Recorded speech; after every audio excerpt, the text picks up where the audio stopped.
All right, man, peace. So, brothers, I recently did a video on the quote-unquote controversial bill that Georgia is trying to pass called the Heartbeat Bill, in which they're trying to provide restrictions on the amount of situations or scenarios where a woman can decide to have an abortion, which, as I've already stated in the previous video, the reason why they promote abortions in Western society is as a very surreptitious way to abide by the conventions of venerating the quote-unquote god Baal or Molech. All of these societies operate under the concept of blood sacrifice. They have to appease the quote-unquote god Baal or Molech, or the horned god per se, and even the mother goddess to a degree, because there are components of the mother goddess who also demands a blood sacrifice. Well, the modern day super liberal woman who has the spirit of the mother of harlots, she feeds off of that bloodlust herself, what she calls having control over her own body. They don't consider control over their own body having the ability to decide when and in what capacity to have sex with a man. To either say, no, I'm not going to have sex with you because I'm drunk, or I'm relatively incapacitated, or I'm only going to have sex with you as long as you're wearing protection, or we're only going to have sex as long as I'm on my birth control pills, things of that nature. The woman actually believes, and when I say the woman, I'm talking about the super liberal female, not all women, but the woman actually believes that she should be able to have sex whenever and with whoever she wants, and not have to deal with the consequences or the repercussions of her actions. That's called entitlement. And that's part and parcel of their Queen of Heaven programming. Everything is supposed to go their way. So that brings us to Miss Alyssa Milano. And for you brothers who grew up in the 80s, y'all know who Alyssa Milano was. She was that cute little girl on Who's the Boss who ended up starring in that show Charmed, which was one of the first overt Hollywood attempts to promote witchcraft, at least in the 90s, in the late 90s. Hollywood has been trying to promote witchcraft from the 50s with films like Mary Poppins and shows like Bewitched. But that show Charmed, starring Alyssa Milano and another chick who also was involved in this Me Too movement, she accused Harvey Weinstein of of sexually attacking her. I'm trying to remember what her name is. She was associated with Marilyn Manson. Rose McGowan, that's her name. Rose McGowan. So anyway, I remember that show from the late 90s and it being an overt attempt to push witchcraft. And for anyone who knows who Alyssa Milano was, all throughout the mid to late 90s into the early 2000s, she was a THOTiana. She was someone who was always involved in some type of borderline X-rated flick, or was throwing herself at different Hollywood actors. Now that she's older and she's losing her sex appeal, or basically has lost most of it, suddenly now she's an activist. And that's what I tell most of you brothers when it comes to the quote-unquote Me Too movement. All that is the revenge of the unattractive / ugly or quickly expiring bitches. That's all it is. That's all the Me Too movement is. I separate the Me Too movement from any real attempt made by sincere women to make sure that females are not getting sexually assaulted, abused, raped, so on and so forth. That's something that's real and that's relevant. But just to get back to the point, Alyssa Milano has decided that she's so offended by Georgia's attempt at an anti-abortion law that she's going to proclaim that not only is she going on a sex strike, but that all women should go on a sex strike until they're given control of their bodies, quote unquote. Because she believes that if a woman is not allowed to abort her child whenever she wants, that means that she does not have control, quote unquote, of her body. And I say this all the time. For the woman to believe that because the child or the fetus grows in her womb, that she therefore has control over that child's life or death, is equivalent to you driving a car and having someone else in the vehicle and saying to yourself, not only am I going to commit suicide, but I have the right to kill this person as well because they're in my vehicle. No, it doesn't work that way. That's classified as murder. That's why the true responsibility and the control that a woman has over her body is to say, no, I'm not going to have sex with this person because he does not have protection, or I'm inebriated, I'm not in my right mind. Things of that nature that actually entail responsibility. The woman does not really want to be responsible. And once again, when I say the woman, I don't mean all women. I mean the modern day liberal woman. And the vast majority of these females are liberal. So anyway, they're going to talk about it and I'm going to chime in. Conservative state legislators are making a new push to limit abortion rights, and Hollywood is fighting back. Actress Alyssa Milano just proposed a sex strike. Now look at Alyssa Milano. You can look at her face and see she's trying to hold on desperately to the little bit of beauty that she had from the 80s and 90s. She's holding on desperately. And that Me Too movement shit, that's a way for them to continue to get attention, despite the fact that now they're in their 40s and they're no longer considered some type of sex symbol.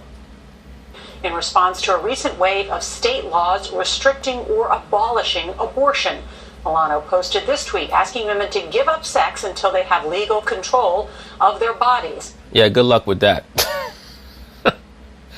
Most of these THOTianas out here would rather give up oxygen than give up some dick. Now, some critics say that would turn women into objects. At least 5 major... Well, women have turned themselves into objects for the last 45 years. It's called the feminist movement. Major movie production companies say they will stop producing films in Georgia, where an anti-abortion bill was signed into law last week. Jan Crawford is tracking this new campaign by abortion opponents. Jan, good morning. We're talking about a number of abortion cases across the country, but if the Supreme Court takes up an abortion case, what are the chances they could overturn Roe versus Wade? Well, I mean, let's get that out of the way right out the front. I mean, I think it's very, very slim that this new conservative Supreme Court is going to overturn Roe versus Wade. They're not going to overturn Roe versus Wade. I don't care how quote-unquote conservative the Supreme Court is. By the time you get to the Supreme Court, you're basically a priest of Baal. They understand what galvanizes America behind closed doors, behind the curtain. They're not going to overturn Roe versus Wade, but they're going to act like they're considering it to appease the quote-unquote Caucasian conservative masses in middle America and along the Gulf Coast who call themselves quote-unquote Christians. That's all this is going to be about, is one big dog and pony show. Wait, at this point, these state laws are just coming too fast and they're too extreme. The state laws are coming fast and hard because people are starting to rebel against a lot of these super liberal / Luciferian ideologies that are being pushed on the masses so fast. It's like one after the other. It's like every time you turn around, women are above men, homosexuals above heterosexuals, transgenders above everybody, children above adults. People are starting to see it, even if they're basic. You don't have to be astute now to recognize what's going on. So now the people are starting to rebel. They're starting to strike back. But what you're seeing is that since the court now does have that more solid conservative majority, a lot of these Republican states are passing these highly restrictive abortion laws, and in some cases almost outright bans, hoping that this new court will allow them and eventually overturn Roe versus Wade. So they're doing that to appease their constituency. Most of the members of Congress are magicians, heavily into witchcraft. Quote-unquote druids, as they call them. That's why they go out there and meet at the Bohemian Grove and other locations as well, where they participate in quote-unquote magical or mystical rites and rituals, so on and so forth. So tomorrow in Alabama, lawmakers are scheduled to continue debating and will probably pass what will be the strictest anti-abortion rights law in the country. It would ban abortions at every stage of pregnancy. Wow. This is even higher than the Georgia bill. Damn. Doctors could face years in prison for violating it. The only exception is if there's a serious risk to the mother's health. Rape and incest, not an exception. Damn. Alabama said even if your ass get raped or if the baby is a product of incest, you're still not allowed to abort the child. That tells you what? There's a lot of incest going on in Alabama. That's what that should tell you. Now, this comes after Mississippi, Ohio, Kentucky, and like you said, just last week, Georgia already have passed bills banning abortions once a fetal heartbeat is detected. Let me say this also. This is why many of the quote-unquote Democrats want to do away with the Electoral College, because they're trying to strip a lot of the power away from these quote-unquote conservative states. They want the power to be just in the overall popular vote, which mostly is going to be comprised of the most populous states, which tend to be along the coastlines. And most of the coastal states tend to be very liberal or super liberal. Now, that's usually about 6 weeks into a pregnancy before many women even know they're pregnant. Now, by comparison, Roe versus Wade and subsequent court rulings say states can't ban abortion outright before the fetus is viable outside the womb. That's usually at about 24 weeks. Now, none of these recently passed heartbeat bills have gone into effect yet, and they're all facing or will face legal challenges. Supporters of the anti-abortion rights measures say those challenges are exactly what they want, because that could be the path to the Supreme Court, a chance to overturn Roe versus Wade. But at this point, those odds, I think, are pretty slim. The issue with the American citizens is that they don't really understand what this country is about. they actually believe a lot of the jargon and the advertisements about America. They don't understand that it's entirely based in Luciferianism, the horned god, the mother goddess, and the quote-unquote divine child. That's all it's about. And all three aspects of the quote-unquote Baphomet demand a blood sacrifice. That's why they push abortion so much. Nora? Yeah, so just follow up on that quickly. What's the likelihood that any of these restrictions will make it to the Supreme Court? Well, see, I mean, that's the thing. They are so at odds. They're so restrictive with Supreme Court precedent that they're... That's why. The reason why they made them restrictive on purpose is because they're hoping that the Supreme Court will work with them and maybe negotiate into a more moderate anti-abortion bill. But as long as they can get some type of restrictions on abortion, that's what they're looking for.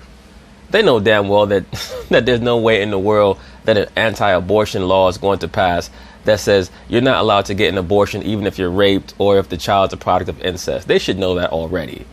But they want to make it as extreme as possible, hoping that the state legislature and then later on the Supreme Court might want to work with them and make it more moderate. It's not going to work, but that, I believe, is what their mindset is. They're getting struck down in the lower courts. Courts are blocking them from even taking effect. And then when the lower courts look at them and then look at the Supreme Court precedent, Roe versus Wade, a 1992 decision, Pennsylvania versus Casey, that Casey decision, they're striking them down. So these laws may not ever even get to the Supreme Court. Like I said, it's almost too much too soon. Yeah, Jan, any reaction to Alyssa Milano's call for a sex strike by women? Well, you know, I mean... Wait a minute, Gail. We were just talking about the anti-abortion bill, but what's on your mind is the sex strike. Why is that? Are you concerned that you're going to be compelled to not give old Willie some of that scraggly-ass dried-up coochie of yours? Don't worry about it. Nobody cares. Old Willie can still hit it. I mean, as Nora said, some people are saying that objectifies women. Other people saying, well, she's advocating abstinence, so maybe that's something that the abortion opponents would get behind as well. Absolutely. I promise you that the anti-abortion people could care less if women decide to stop having sex. If you think that by not having sex that's going to bother them, most men today ain't getting much sex anyway. A lot of these dudes out here working 10 hours a day don't have no woman in the damn house as it is. So, I mean, they go to the club on Friday and Saturday night. That's when they get their ass. Most of these guys, they get no ass from their so-called woman every night. So Alyssa Milano is just talking about how she's not going to give her husband any coochie. And she's probably lying about that. She's probably advocating for other women to do shit that she ain't going to do, which is the normal methodology for activists or quote-unquote liberal people, to advocate that other people do things that you yourself ain't going to do. Oh, I hear many women going, no, thank you, Alyssa. Yeah. Go ahead, Gail. Gail said, not me. Otis knocked my wig off a couple nights ago. Not me. I can't say no to that Louisville slugger. But thank you very much, Jan. I had Errol. But anyway, that's basically it on that. We'll see where things go with this so-called abortion rights battle. And once again, in my view, it's not going to pass. If you happen to be a super liberal person and you're so concerned about a woman having quote-unquote control over her own body and having the right to murder the fetus in her womb, I don't think that you have much to be concerned about. Once again, this society operates under the concept of child ritual sacrifice. So they're not going to allow the quote-unquote uprising of a few people, at least for right now, to dissuade them from understanding or grasping the importance of courting the spiritual energies of the gods that they believe in and that they worship. So peace.